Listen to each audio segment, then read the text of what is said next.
You're listening to From the Chair, and I'm your host, Mike Hamilton. Join us each episode as we talk to athletic directors from across America. We're going to talk about topics like leadership, career development, issues of the day, and I can promise you we're going to have some fun along the way too. So sit back, listen in, and let's dive in. Let's go. All right, welcome into season 3 of From the Chair. It's hard to believe.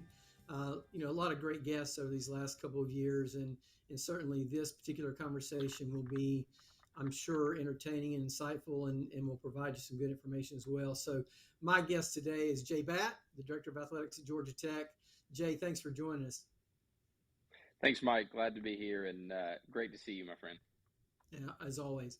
So you've got an interesting name. I told you I was going to go early there.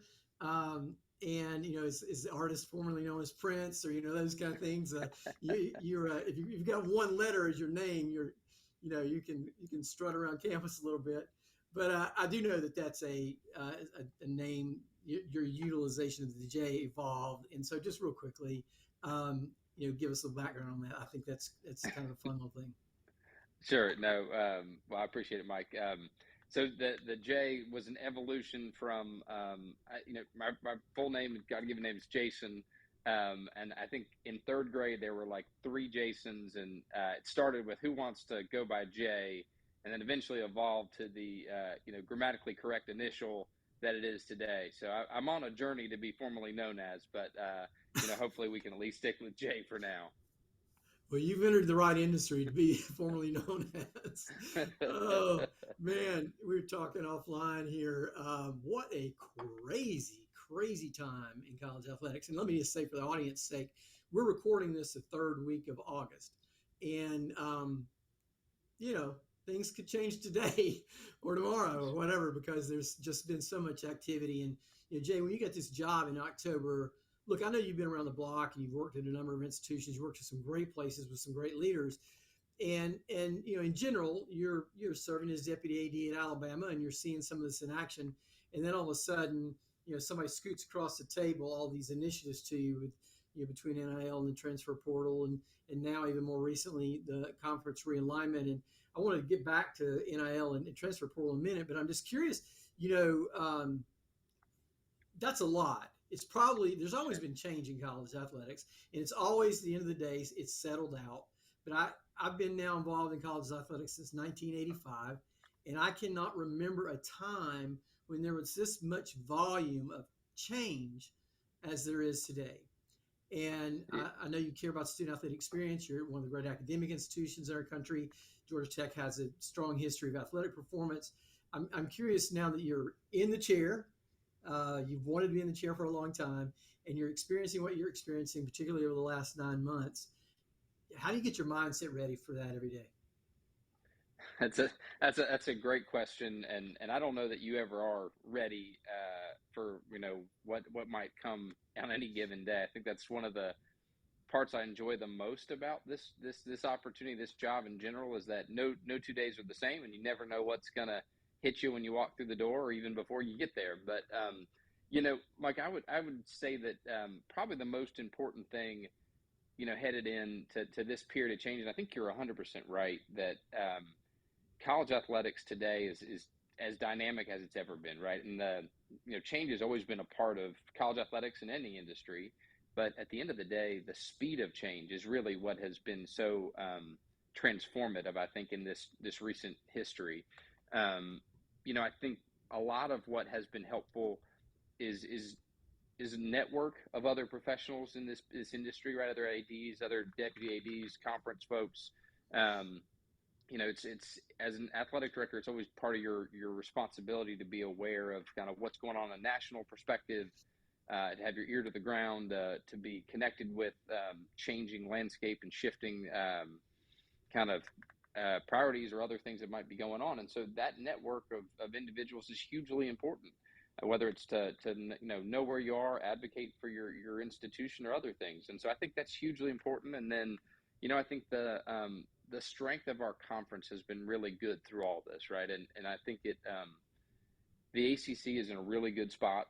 We've got great leadership from our commissioner, and really Georgia Tech's in a great spot. You talk about our history We've got tremendous athletic history.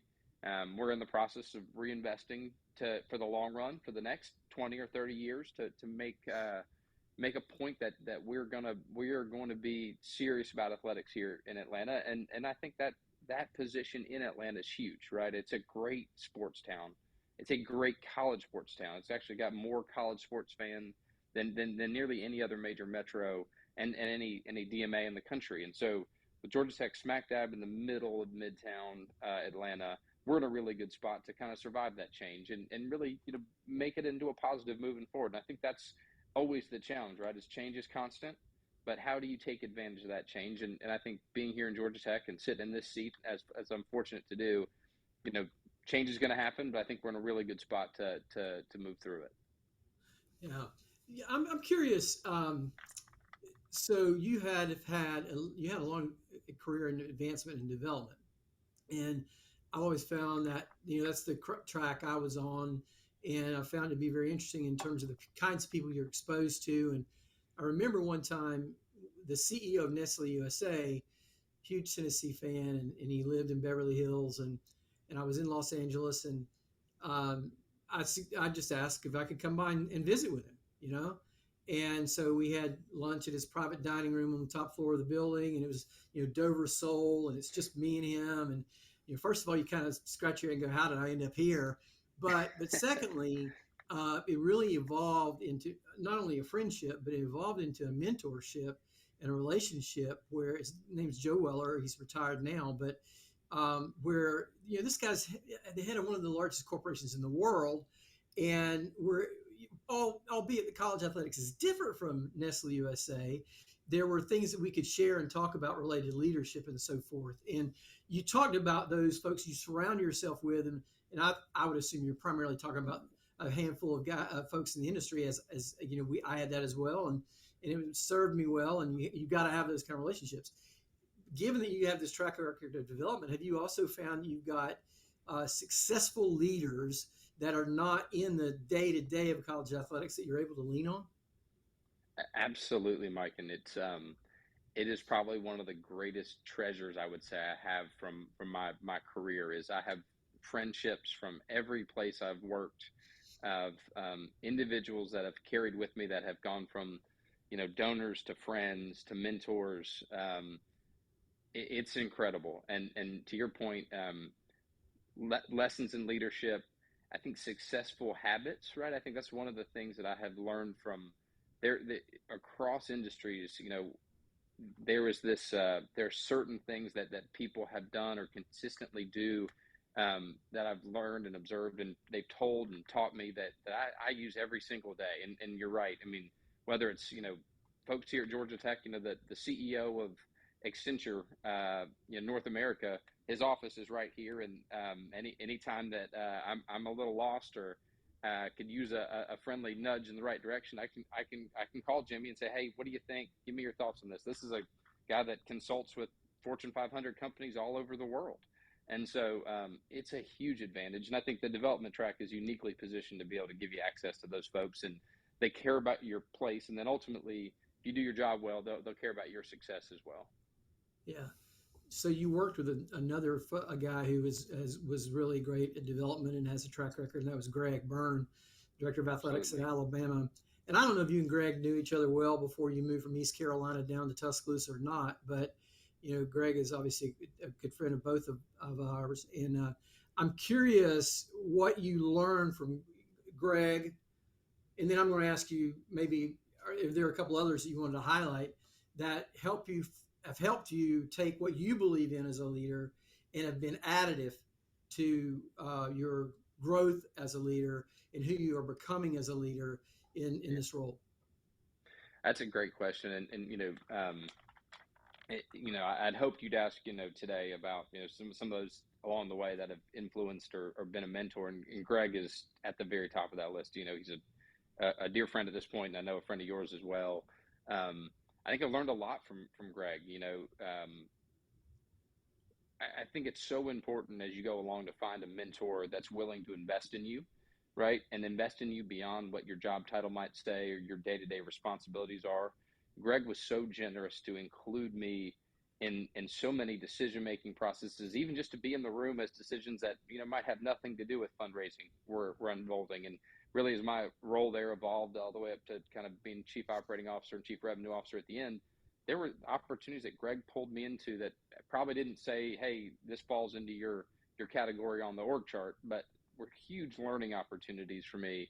I think that the thing that Greg is, and again, I won't speak for him ever, but he's one of the ultimate servant leaders in our industry who fervently believes in our student athletes, and that the student athlete experience is at the very core of what we do. And so as you move through decision making, knowing how to keep that at the forefront, knowing how to value your team, right? The folks that we surround ourselves with on our teams are the most important people on our day-to-day basis besides our families.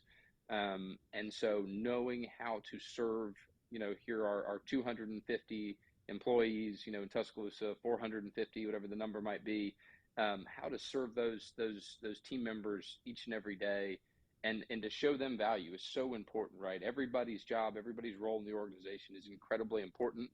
And Greg was really, really good at reminding them of the importance of that role. And so there's lots of things I've learned, but those are a few in which that those value-based decision-making processes were really something I was able to observe and learn and grow in through my 5.5, 6 years in Tuscaloosa. So does he continue to serve as one of those guys you rely upon as a mentor? I mean, the conversations when you're going through different things? Absolutely. Whether it's coaching searches or just decision making, it's always great. You can have someone to bounce things off of, and he's been great for me through this entire transition process, and continues to be a good friend and mentor throughout the way. And if my phone rings before 7 a.m., there's a couple of people on that list, and one is Greg. So I always take a look and see who it might be. Chances are it's him. Yeah, I owe him a phone call back from a couple of days ago. As a matter of fact, you're reminding me. So a lot of, when you get your first opportunity in AD, you don't necessarily plan to, or maybe even desire to, have to be put in a position to hire two critical new roles. In your case, and by the way, you may have had to hire other head coaches, and if you have, I want to respect that too. But certainly in football and basketball and you helped out probably a little bit that Brent was there and an alum, and you got the on the job opportunity to kind of show you what he could do, that kind of thing. But just a little bit about that, and Sure. the you've been involved in coach hires before, so this is not a new thing. But ADs at the end of the day are known for the coaches that they hire. They really are. And that translates into the wins and losses and all those kind of things, and community, community recognition and all the things that your athletic department's trying to accomplish. But if you really want to drill it down, it's the coaches you hire. So I'm curious as to how you approached each of those, the kinds of coaches that you look for, or the characteristics, I guess I would say, that you look for to be not only a head coach, but in this case, to be a head coach at Georgia Tech, right? I mean, you've got a little bit of Sure. a different academic mission, but you're still playing athletics at the highest level. So your thoughts there on Coach Key and Coach Stoudemire? Yeah, and Mike, as you mentioned, I've been through several before, and fortunate to help in the basketball hire at Alabama, Nate Oates, and some others along the way. But certainly, no, it's not ideal in your first 4 months on the job to make two changes, or I guess 2 hires and a change at those 2 spots. But I was fortunate on the football side to have Coach Key here, and to really have an 8-week, let's say, job interview tryout. And in that particular spot, we're really looking for someone who was a great leader, who's a great authentic leader. That team and our program really needed and needs that on a daily basis. And Brent is that. He is a tech man who I think is uniquely positioned to rally not only our fan base, but that team, and certainly has done so thus far. He's also got incredible pedigree, having spent time under Coach O'Leary and Coach Saban. And so a lot of those sorts of things that he was doing and talked about really made sense and translated as I was watching and around the team and around the program, and watching when he knew I was watching and watching when he didn't know I was watching, right? And one of the things that Greg would always say, but others, is that you got to watch coaches coach, right? And so spent a lot of time watching Brent, whether it was at practice or during games, interacting with student athletes, but also how did he organize it? How would he do when he stepped into that role full time to organize and run the program? And he did an incredible job. That search, we had incredible interest from a national search that we ran. At the end of the day, we started with and ended with, I think, the right choice there, the right guy. And he's done an incredible job. I've been really, really pleased with how he's done so far. And regardless of the fact that was a whirlwind, I feel like we're in a really good place there. And then, in the basketball front, each one of these coaching searches require a different person, different fit, a different profile. And we were really looking for, in that one, someone who would change our recruiting paradigm a little bit, somebody that could engage with Atlanta on a kind of a really, really impactful way from our community. This is a great basketball town. We've got incredible talent here, and we needed somebody that would really dig into that and dive into that, and then somebody who's got a great basketball mind, and the ACC basketball tradition and quality is second to none. And so getting a person with Damon Stoudemire's credentials as a player, as a coach, and then really coming from the Celtics, and it was really clear. That search was pretty fast. I think we did it in about 3 days. One of the key moments is we went to the Hawks Celtics game, kind of snuck into the back of that the arena there through some friends and connections, as we talked about, and spent the whole game watching Damon coach and watching when there was a timeout and Joe Mazzulla, who did he go talk to on the bench, right? Was it one of the other assistants, or did you go to Damon to talk about defensive shifts, or, hey, who we're going to put in to handle this issue, right? And that was clarifying for us, is that, as we watched him coach, as we watched how he interacted with players, but also, right, the quality of person. When we went to Houston to go get him, to bring him back, everybody from the equipment managers to the trainers were legitimately and genuinely sad to see him go. So, I won't divulge all of it, but some of the funny things that happened and the ways they paid tribute to him on the way out was really special. And it was really affirming that we've got a great fit and a good person who was going to lead our program in Damon. That's great. Well, I know you'll be excited to see each of those guys and their teams hit the field and court here really very, very soon, and to get them out of the gate and see what they can accomplish. You just recently announced a landmark deal that's significant in nature, not only because of the activity around the brand, the utilization of the brand, but also balancing against this historical name that is associated with your football program. You've got Bobby Dodd Stadium at Hyundai Field now. Grant Field was a name that has been around the program for a long, long time, and I know you've taken great care to make sure that there's still recognition of and honor given to that name in this process. And if you read a little bit about what you guys have done too, I think they're probably you always try to tie together different elements of a university relationship in addition to the athletic partnership. And there probably aren't a whole lot where you talk about hydrogen research and electric vehicles, as part of the grander engagement. But I know this is a significant deal for you guys as you begin to continue to live out your plans you have for the athletic department. And I'm curious, and I should know this, by the way, so I apologize, but the utilization of the funds, are they going to primarily be directed towards capital needs related to your sports programs, or are these supplemental operation dollars? And if you wouldn't mind, share a little bit about this change. Sure. Yeah, well, Mike, it is a tremendous partnership, and I think it's really important that it was such a unique opportunity. Right? I think part of what makes this partnership so special is not only is it connected to the Institute, right? It's also connected to the state of Georgia. And, Hyundai as a company has made a $5.5 billion investment in the state of Georgia, building what they're calling a meta plant. It's enormous, down near Savannah, which will be the future of electric vehicles and hopefully hydrogen vehicles in the future. And Georgia Tech, because of its technical superiority and the quality of its research, we're one of the few institutions that generates nearly $1.4 billion of sponsored research annually.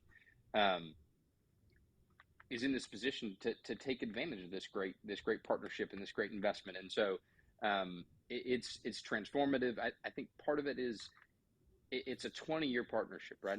And obviously, as we know, those evolve along the way, but it was so important for us to make it a long-term commitment to each other, because at the end of the day, Hyundai is going to be in the state of Georgia for a long time.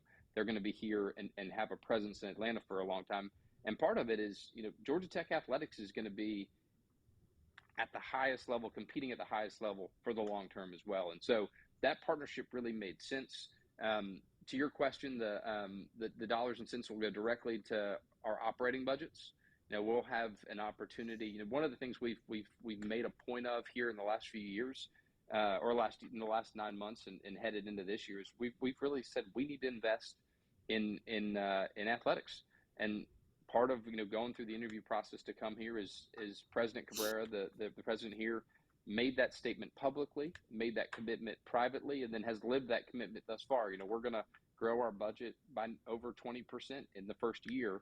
Some of that is generating of revenue from, and that's been a priority. I think that with me is we're going to step in and we're going to figure out how do we maximize revenue, right? Whether it's ticket sales or donations, right? We had a really successful competitive drive initiative to raise annual scholarship dollars. It was nearly $9 million that we went from 0 to 100 miles an hour in about 2 days on to this Hyundai opportunity. We're gonna invest in our revenue generating, and it'll go into those operational needs that we have to continue to enhance and invest, particularly around football. That's a priority for us, and we've grown that budget. We've grown that investment in coaches. We've been growing that investment in student athletes. I think it's really important in today's environment that you invest in those opportunities in those areas where student athletes can benefit directly. So we've spent a lot of resources headed into this new year in sports medicine, mental health, athletic. So our strength and conditioning folks, athletic trainers, all these sorts of things where we've said, hey, it's really important to the student athletes that we serve them well. And so we're going to use those dollars and cents from Hyundai to support those missions, support our scholarships. And, we're going to, Mike, we're in the process, early stages of developing a comprehensive capital campaign to really refresh every single one of our facilities. We're going to put significant investment into Bobby Dodd Stadium, redevelop our premium seating, which is, incredibly important today, but also particularly here in Atlanta, where there are lots of really, really high-end sports properties that our fans enjoy on non-football Saturdays and other days. And so we've got to rise our, meet that standard. Yeah. So I mentioned, well, let me back up. I think coming out of COVID, coupled with just the evolution of change in the industry and the need for more revenue, we've seen, at least in my job, and I'm sure you've seen it as well, there's becoming more opportunity for corporate engagement in naming rights. Sure. And those historically, you and I came out of development track. A lot of times the name was a donor name, and it was, to infinity and beyond. And right. The corporate naming right gives you a different approach to the process. Sometimes you have to walk some political fine lines on campus or whatever. You did do, and I don't know what battles you fought, right? Or if you had to arm wrestle or whatever, but I know you did a nice job of honoring, the past there.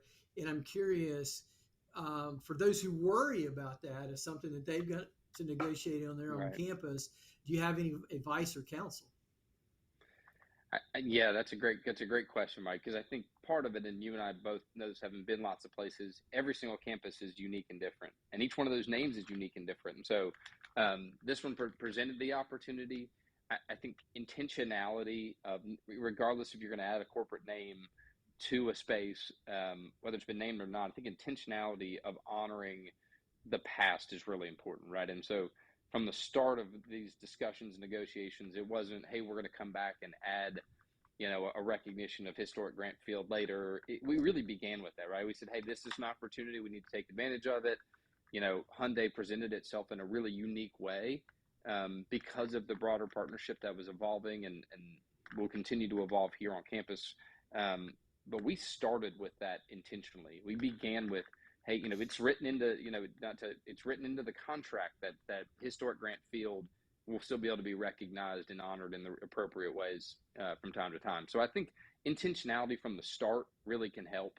And then just, making sure that your communication up front and throughout all the different constituencies on your campus are all those kind of folks you have a chance to connect with in advance.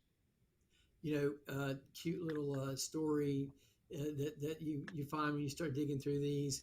I remember we received a significant gift, and we were gonna change the name of our practice field, and for forever, not to call out a name here, so I'll just call it Smith.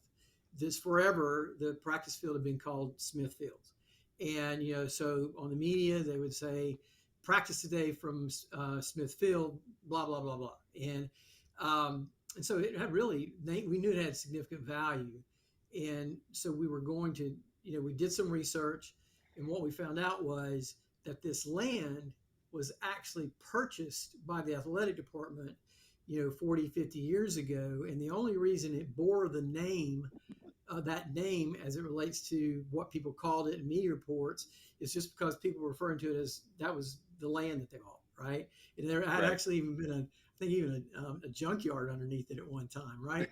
and so when we did do the due diligence to find out that there were members of that family who we bought the land from still around. We made an effort to make sure that they understood that while this was land that people referred to with their last name, that we were going to be making some changes. And initially they weren't real fond of the fact that making the point that we had bought and owned the land for years, and there was no tie to a requirement of being named. Right. It's kind of a cute thing. So you run into those things, and it sounds like all that ended up well for you guys. Hey, let's back up. I wanted to ask you at the beginning, and I didn't do that, and I want to just, as we go down the backstretch here with a couple of things. You actually went to Carolina and played on a national championship team, the soccer team there, men's soccer team in 2001. You look at your bio, you're Carolina, William and Mary, James Madison, Maryland, East Carolina, Tuscaloosa. And, there seems to always be a hook or a reason or a pathway that led from somebody's decision. And it doesn't have to be because you were a student athlete. It could have just been you're a student and you're interested in it. But that, maybe it's your graduate experience, but how did you say, okay, this is something I'm interested in pursuing and sort of get in the pipeline, right? I mean, you have to eventually get in the pipeline. I'm curious as to your route. Yeah, it's funny, Mike. I sometimes there are those aha moments, and sometimes there's not. I absolutely had one as a student athlete at North Carolina. I may not have led the team in minutes played, but I was, really strong at the GPA position. So was our academic team captain, and my junior year had the opportunity to have a speaker come. And this was kind of in the early days of our student athlete advisory council and some different things, and so had the opportunity to hear from one of the major gift officers at the Rams Club, a guy by the name of Ken Mack, who coached football for many years with Mac Brown and others at North Carolina and Virginia, and is one of the finest fundraisers you'll ever meet. Still raises dollars and cents for the Rams Club in Chapel Hill today, and is a mentor and has been for a lot of years. Came and spoke to that group and just shared with that group, what does the Rams Club do? How are your scholarships funded? And what does he do on a daily basis? And that was it for me. I said, that is what I want to do. I want to work for the Rams Club. I want to fundraise. And so I hounded Ken, and finally let me come sit with him. And I say, okay, how do I do this? How do I become part of this team? Can I have a job? And can I be an intern? Can I be unpaid? And at the end of the day, he said, hey, we only take one intern a year. You got to be in the graduate program at North Carolina. And then you'll interview. And if you get selected, you get to be one of the interns. And so that was it. I flipped the switch. I think 2 days later found a test site and took my graduate entrance exam and applied and got in, and then ended up in the second year of my internship before my internship at North Carolina, working in the Rams Club, and learned so much from Ken. And John Montgomery is still at the Rams Club today, leading that shop, and the amount of dollars and cents that John and his team and the Rams Club generally has generated for student athletes in North Carolina is tremendous. And so that was the starting point for me, where I said, this opportunity to stay plugged into college athletics, to meet and learn kind of interesting businesses and people, but make an impact for student athletes. That was it for me, and that kind of clicked it for me. And from that point, where I've been chasing this, for nearly 20 years. Well, when I entered the fundraising track as a grad student back in the dark ages, Jay, folks didn't even know what I was doing when I started talking about doing fundraising and development. Yeah. So I like to say, I got in early enough that nobody knew the difference related to me. Working with John Montgomery was a great launch pad for a career. Absolutely. To be certain. That's great stuff. Yeah. Are you finding, this is my last question. I'm going to let Sure. you go because I know you got a lot going on. But I am curious as to this. Back in those days that we're referring to right now, if you said, I have a job opportunity at the Rams Club or Georgia Tech's fundraising organization or whatever, you would have people lined up down the hall wanting to do this. And it didn't matter if they didn't get a dime or if they got paid in T-shirts and hot dogs, whatever. They were clamoring and fighting for the opportunity to work in the athletic department. I know from enough conversations that what is being seen today is that there are a lot of younger folks who might have fed that pipeline that either getting in and not staying as long because they all of a sudden start realizing the hours and and how that balances against pay and so forth. But are you seeing that there's still that same interest level, or has that waned at all from your observation over the last 10, 15 years? Yeah, I think you bring up a really, I think a big challenge of our industry at the moment is recruiting talent. And we're recruiting against, here in Atlanta, I think we have the third most Fortune 500 company headquarters in America here, right?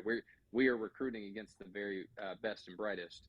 And, we are seeing a challenge in hiring, and that's, through the last, I'd say 10 years really, but particularly post-COVID, it's been a real challenge.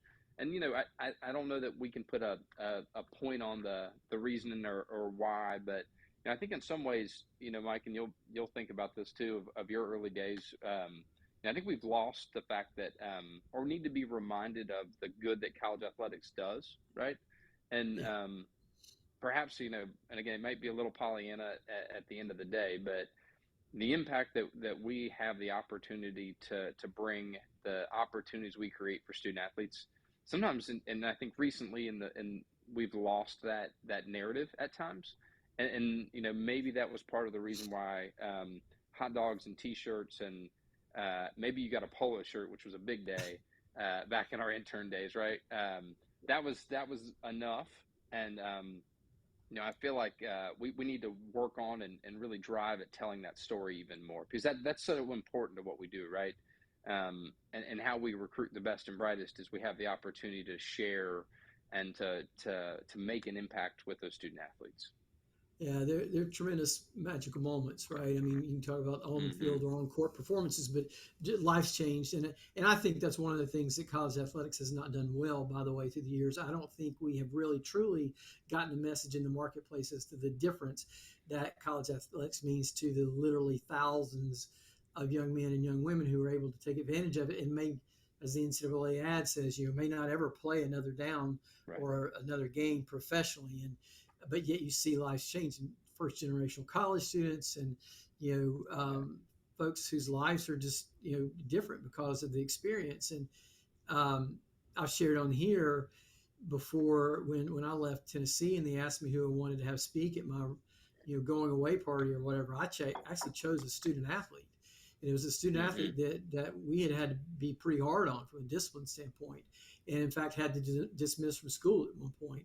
But he circled back around in a more mature moment 2 or 3 years later and did every single thing right to take full advantage of his college experience and to, as he said, he wanted to get his degree because he promised his mama he would, but the reality was he realized the effect it could have on his life, and it did. And I think there are a lot of those kinds of things that we need to continue to work on telling those stories. I know as a company, we've been really focused on content generation to tell short form stories about the student athletes, and that'll continue to be a thing for us. So absolutely. Yeah. Well, hey, look, this has been a great conversation, as I knew it would be, Jay. And I know that we had to cancel this once or twice, I think, over the last little bit. So I appreciate the fact that we were able to get you back scheduled here.